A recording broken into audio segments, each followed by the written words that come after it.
Way to miss Halloween by a week, you fucking asshole. Oh, is there a sequel to Spookly? Fuck you. Hello everybody and welcome to Horrible Horrors. I'm your host, Zach Romero. Oh, jeez, I made that too strong. Today we'll be talking about 1988's Waxwork. So Waxwork starts with our main character, Mark, a rich kid in high school who, according to his mother, isn't quite a big boy yet. I'm a big boy.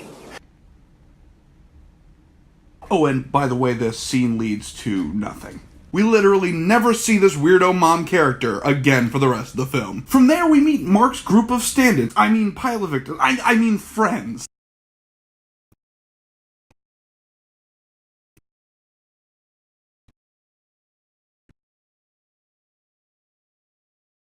And China, the one who is not Asian, and I guess the horror of the group. By the way, I'm not being a dick here or overly critical. We literally get like less than 3 minutes of discussion time with these characters before we just bulldoze into the actual plot of Waxwork. Speaking of, how do these 35-year-olds playing teens get introduced to the spooky wax museum not starring Vincent Price?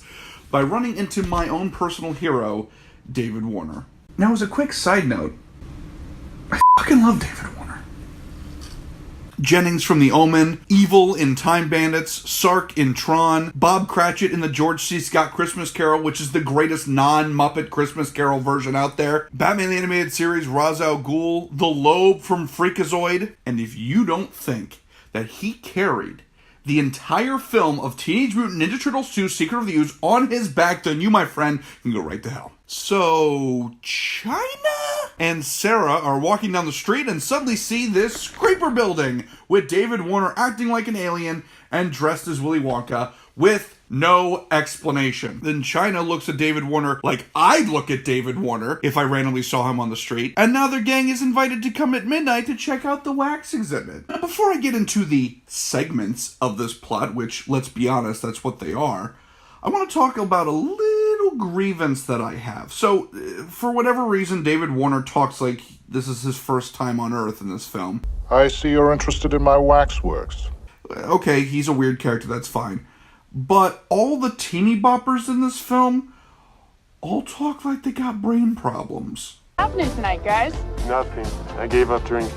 The third time this month? Yeah, I was thinking of renting a horror film. What do you say? Ooh, that's a new idea. Can't a girl get laid around here without being burned at the stake? Anybody got a match? I do what I want, when I want. Oh, let's get her! I'm sorry, I'm not that good at languages, okay? Yeah, well, why should I suffer for that? Suffer? We're living in America.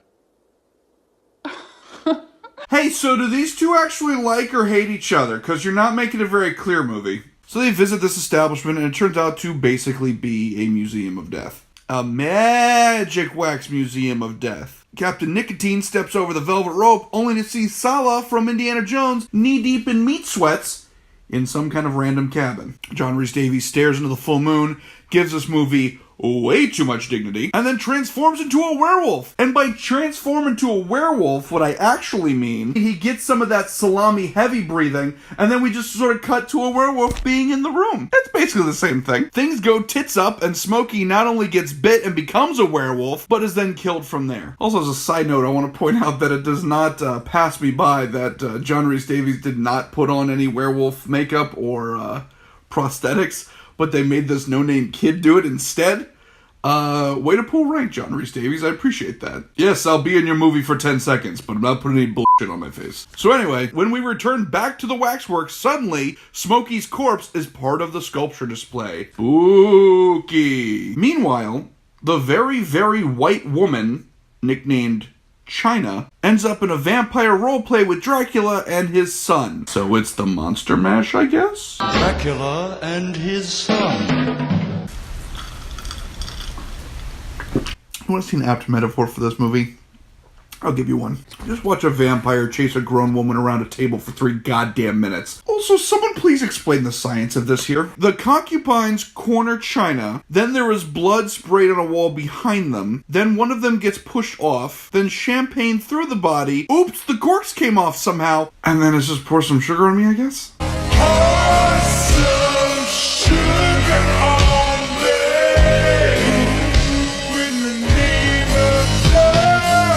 any case, Mark and the Virgin can't find their friends, so they decide to go home. The next day, Mark starts immediately jumping to worst case scenario with the remaining clique. Eventually, he heads to the police station, so not nearly Tom Atkins here tells him that off camera, 12 other people have disappeared, just like Mark's two friends. Well, one friend and other, maybe girlfriend, maybe sworn enemy, I couldn't tell you. So, the cop and Mark visit the waxwork, and look at this smug little David Warner plays innocent, but the cop second guesses and ends up getting booped into the mummy's curse. Then the cop backup partner, I guess, rolls in and gets his neck snapped by the Big Lots brand Lurch. Then my favorite scene happens. When Daddy David Warner yells at his servant, later apologizes and strikes the sassiest, most alpha pose on a couch ever recorded on film. Get rid of that, it's useless. So out of nowhere, Mark and Virginismus check into Mark's attic and it's suddenly clunky MacGuffin time. Godfather Exposition here explains that Mark's Pep just happened to collect evil trinkets and was the human tiki torch at the start of the film. You see, David Warner sold his soul to the devil for a more successful wax museum, I guess? In any case, he's using these various scenes of the 18 worst evildoers in history to resurrect the Dark Prince and destroy the world. Now, two major things about this explanation. Number one, you could have just left this as like an anthology series, right? Like, you could have just had the Wax Museum be sort of your Tales from the Dark Side or Twilight Zone or Tales from the Crypt or whatever. It's sort of the bookend, the showcase. You could have a series of vignettes basically killing off innocent people in different time periods with different maybe classic characters or pop culture characters or maybe homages to other films. You could have just been like, hey, yeah, don't worry about these kids. Whatever. It's the Wax Museum. It's evil. Watch these people get killed in interesting ways. Why did you feel the need to shoehorn this asinine subplot about selling your soul? That brings me to my second point. By stretching way the fuck out and incorporating all this ridiculous context, now you're bringing up way more questions than you needed to. So David Warner has his phenomenal cosmic powers from selling his soul and chooses to maintain a tourist trap? Is this like a monkey's paw situation? And his tiny high-pitched voice minion? No explanation. The 8-foot-tall fairy guy? No explanation. And why now? Why 40 years after he got all the trinkets does he have to suddenly rush to put all this in order to resurrect whatever the hell he's trying to resurrect? It just raises too many questions. So now Mark and Sarah have to try to stop the greatest evils of history, like the Marquis de Sade, Vlad the Impaler, the Wolfman. Oh, wait a minute. That one's not real. Hey, remember in history class when you did like that month-long project about how the Frankenstein monster was real? Or about the mummy's curse? Or the real-life police reports of Night of Living Dead zombies walking around in black and white? You remember how those were all real, and you did a report on it at school? And remember you got a B+ on it because you used too many graphs and your sources weren't great? You remember that? Remember all those real things in history class? Because this movie does. So anyway, now that dumb as hell reasoning is introduced, Mark and Sarah have to burn down each exhibit in order to stop this plan from coming to fruition. Unfortunately, they each end up in an exhibit. Mark falls into Night of the Living Dead, and after this very dumb effect, decides we're functioning under Freddy Krueger rules, and if he doesn't believe it's real, he can't be hurt, and he can come and go as he pleases. Great. So, after Mark escapes that, he sneaks into the exhibit that Sarah ended up in, and oops, now the Marquis de Sade is whipping her, and the virgin girl likes it?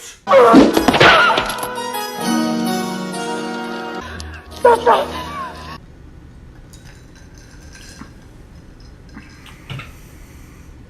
Hey, you know what? The Exorcist and Psycho and Friday the 13th were all missing. They didn't have a random scene where somebody got slapped on the ass and came on camera. That's how you build tension in a movie, kid! So despite all that, Mark grabs Sarah and they get the hell out of that exhibit 2 through the power of the missionary position, I guess. One moment that actually made me laugh was immediately after the heroics and Freddy Krueger logic of, oh, you can't hurt me if I don't believe in it. Mark and Sarah stand aside as their remaining 2 friends wander in, go right into the 2 scenes we just saw, and are killed in record time. Like, what, they just come in and just immediately fall and break their necks? Like, how is that even possible? So now the seal is broken and all the exhibits come to life and now we're all f***ed. But wait a minute! Run! Run! There's nowhere to run! Godfather Exposition shows back up unannounced with like 24 random people because I guess we wrote ourselves into a corner. And so now it's just gonna be Blazing Saddles, I guess. We genuinely get scene after scene of a former wax creature either killing a random person or being killed by a random person. Although my favorite part of this is at one point Mark saves Godfather Exposition and he says some goofy thing and starts to ride away on his Space Mutiny Enforcer, and then someone off camera like whips a live chicken at this guy and it genuinely scares the out of that actor, and that is hilarious to me. So this all keeps going on and people are dying left and right and blah blah blah, and one thing that actually surprised me was that all of Mark and Sarah's friends stay evil and when get killed they stay dead. I kind of assumed that this movie was going to end with like some kind of heartfelt little like, oh Alakazam, they're all okay. But no, I was actually impressed. This movie commits to it and goes like, no, she's a vampire now and you fucking killed her, so now she's dead. Kind of traumatic, but good on Waxwork for sticking to their guns and not coming up with yet another MacGuffin to fix all that. So anyway, everyone basically is a bastard and dies, including our Lord and Savior David Warner, who, by the way, gives the most honest response of any movie villain about their motivation. Such a small world. Well, then why do you want to end it? Somebody has to. See you in hell. So basically he did it for the lulz? Anywho, I was expecting some kind of like, uh-oh, stinger at the end where it would turn out David Warner was still alive, but no, the movie can't even give me that. Instead, the zombie hand from the Night of the Living Dead scene survives. To do what exactly, movie? To flip people the bird? To pinch somebody's nipple?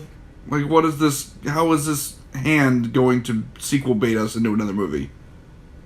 And the effect still looks like shit, by the way. So yeah, overall, this movie is kind of a pile of shit. David Warner's pretty great. The gimmick could have worked if we didn't try to get so deep into it. The visual effects are okay. Some of the practical effects are pretty interesting. But overall, the plot of the movie is so overwhelmingly stupid. And the characters are just the worst. That this thing is a giant waste of time. And I love you, David Warner. Please return my letters that I'm sending you. Please, I need a response back. I think we should be together. Simply yours, just a fan. This is Stan. And that's it. So that's, I guess, all wrapped up for my one and only major review for the year. I hope you all enjoyed it. Thank you so much for watching Horrible Horrors. I'm Zach Romero, and I'll see you next time.